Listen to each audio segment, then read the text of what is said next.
Hundreds of Tunisians take out a candlelight vigil on the streets of the capital Tunis, demanding change in the government. Anti-Tunisian government protests held in several cities across the Arab world. And NewsX will tell you how Yusuf Pathan almost won the 5th One-Day International for India single-handedly. South African skipper Graeme Smith praises Yusuf Pathan, says Pathan was timing his stroke so well that at one point he thought South Africa could actually lose the match.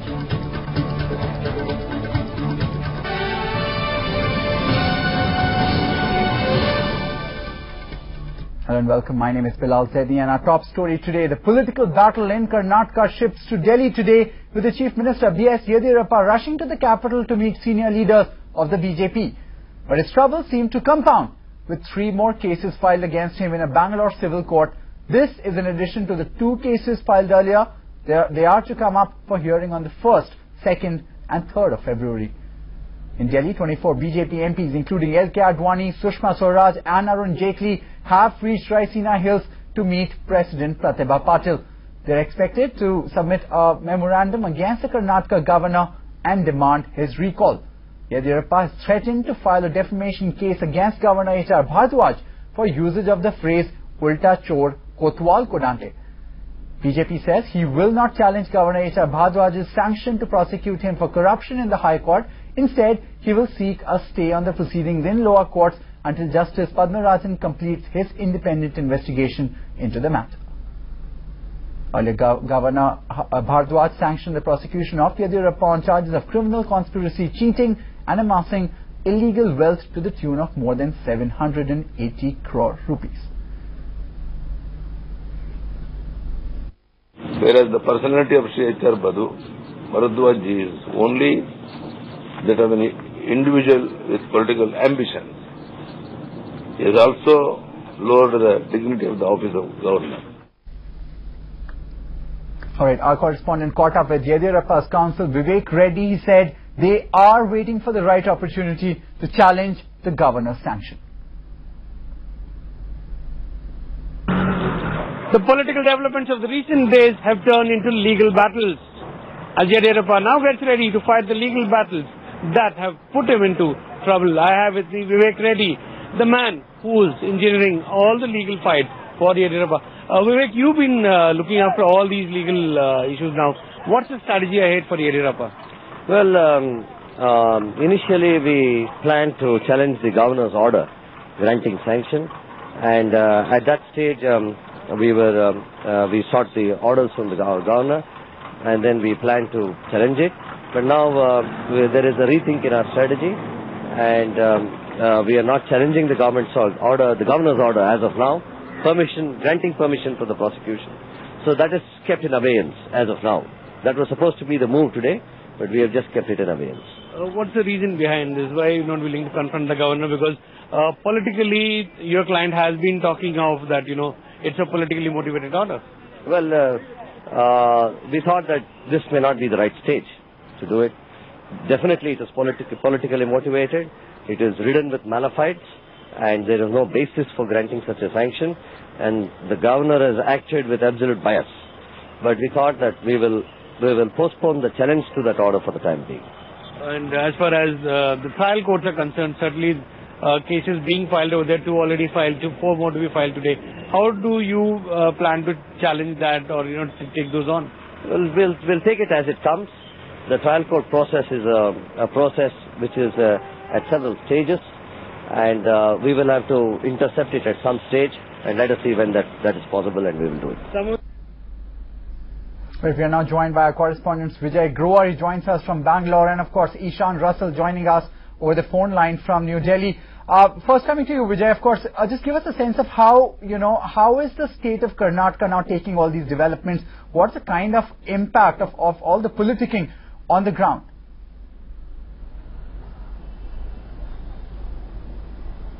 Well, see, as far as the political battle was concerned, which we saw for the last couple of months was protracted, today it's become a legal battle. There are 5 criminal cases now against B.S. Yediyurappa, his family members and associates, clearly showing that the legal battles have only just begun. But for the people of the state, certainly looking at the developments with a lot of excitement, clearly because this is something which has been the talk of town, be it at every street corner, be it amongst any strata of the society. People want to know as to what would happen, because corruption has become a prime issue, and corruption is something that the people of the state certainly want. So even while the legal battle is just begun for Yediyurappa, all eyes are now on as to what would be the outcome, because one of the biggest disappointments that people have is that in most corruption cases across any state, the big politicians have always got away, and that's something which is a concern that the people have here also, that there might be a situation where after all this, there might be a situation that Yediyurappa walks out happily, and this is something which the people of the state are looking at. But clearly, this is something where we are seeing that the political battle is not just turned into legal battle. Well, there are criminal cases. What we gather now is Yediyurappa now plans to file a defamation case against the governor himself, and that's something which would happen in the next couple of days, we believe, and that's where we see that this would be something which is certainly becoming a high-profile political drama or a legal drama at the moment. Right, Vijay, stay with us, of course. Coming to you, Ishan, now we understand that, the BJP has been really trying to up the ante. How are they planning to proceed from here on? We understand that the MPs are meeting the President of India, but at this stage, what's going to be their strategy over the next couple of days? Well, in fact, the meeting just got over. The entire top brass of the BJP is present over here. They're working towards us. There's Sushma Swaraj over here, Arun Jaitley, and Al Kadwani, of course, leading the delegation. Apart from that, Venkaiah Naidu is also here among the central BJP top brass. But other than that, a show of strength of the MPs of Karnataka also pressing for the recall of Governor H.R. Bhardwaj. So they're not doing anything right now other than asking for the recall of the governor, not resorting to any legal recourse. They have submitted a memorandum to the president with various charges that they have leveled against H.R. Bhardwaj as misconduct. All right, very quickly coming back to you now, Vijay, of course, just one last word from you. How do you really think the entire political battle will proceed? Will we see some kind of normalcy in the state of Karnataka over the next few days, or perhaps, just taking it to the next level could actually have a direct impact on the people there as well?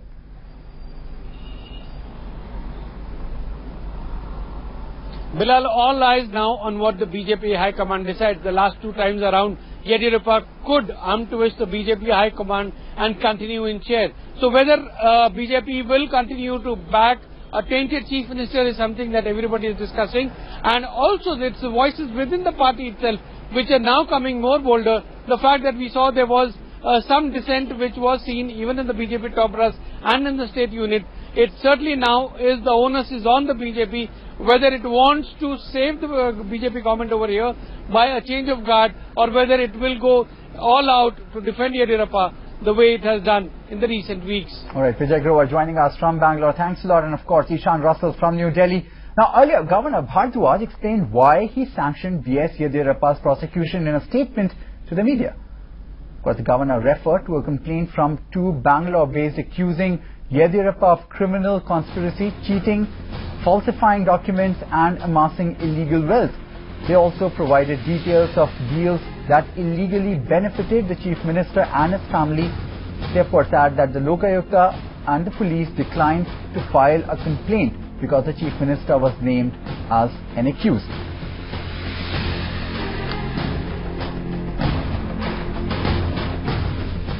Alright, moving on now, but still on the BJP. Now, their Ekta Yatra has reached Amritsar. Section 144 has been imposed at Lakhanpur on the Punjab-Jammu and Kashmir border to stop the advancing BJP workers from proceeding on their Ekta Yatra. Of course, 6 companies of the CRPF have been stationed at Lakhanpur. The entire area has been sealed. Pathankot, on the proposed route of the Yatra, has also been put on high alert. Jammu and Kashmir Chief Minister Omar Abdullah is scheduled to meet Home Minister P. Chidambaram over this issue. Of course, Kashmir's opposition leader, PDP's leader Mehbooba Mufti too, is expected to meet Chidambaram in the wake of BJP's agenda.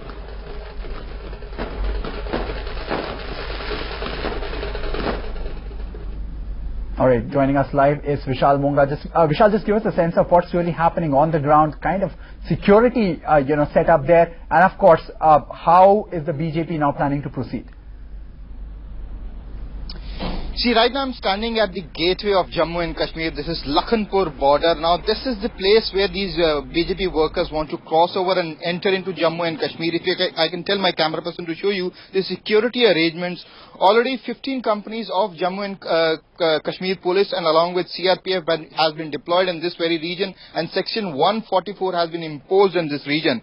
Now, BJP workers are right now at Amritsar. They have to travel through Gurdaspur, Pathankot, then they have to come here, which is expected tomorrow. Earlier the plan was to enter Jammu and Kashmir today itself, but now they have changed their plan.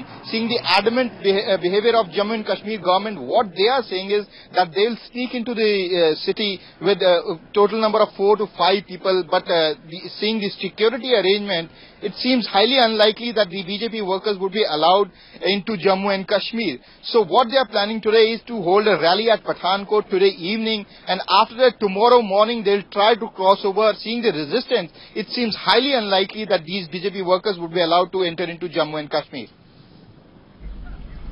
All right, Vishal, of course we understand, the BJP is obviously trying to up the ante there, that there's a lot of development, a lot of people trying to really reach that place. Now, what's the kind of sense that you're getting from both the governments, not just from Punjab, but the kind of sense you're getting also from the Jammu and Kashmir administration there? So you talk about the Jammu and Kashmir government, they are adamant. They say that they won't allow this the unfurling of tricolor at Lal Chowk. What we've been known from, we have come to know from our sources, there is back-channel diplomacy going on between the leaders of Jammu and Kashmir and the BJP workers. But what's more important is, as of now, Jammu and Kashmir government has taken a stand that they won't allow this yatra to take place and enter into Jammu and Kashmir. Meanwhile, BJP is also trying to gain from the whole movement. They are saying that they are doing a national duty and it's their duty to go and unfurl the flag. So they are trying to pick up the emotional issue so that it can touch their voters and they can garner votes because of this whole emotional issue. All right, Vishal Munga joining us from Pathankot. Of course, development there, and we understand there's going to be a lot of, a lot of action, so to say, from that border between Jammu and Kashmir and Punjab. Of course, moving on, eminent classical vocalist Pandit Bhimsen Joshi is no more. He passed away in Pune's Sahyadri Hospital this morning. He was 89. He was on respiratory support for the past 1 week. An exponent of the Kirana Gharana, he was renowned for Khayal, Thumri, as well as for his renditions of bhajans and abhangs. He was the latest recipient of India's highest civilian honor, the Bharat Ratna, awarded in 2008. He also received the Padma Shri, Padma Bhushan, Padma Vibhushan and Sangeet Natak Academy Award. He was born into a Kannada Brahmin family in Gadar.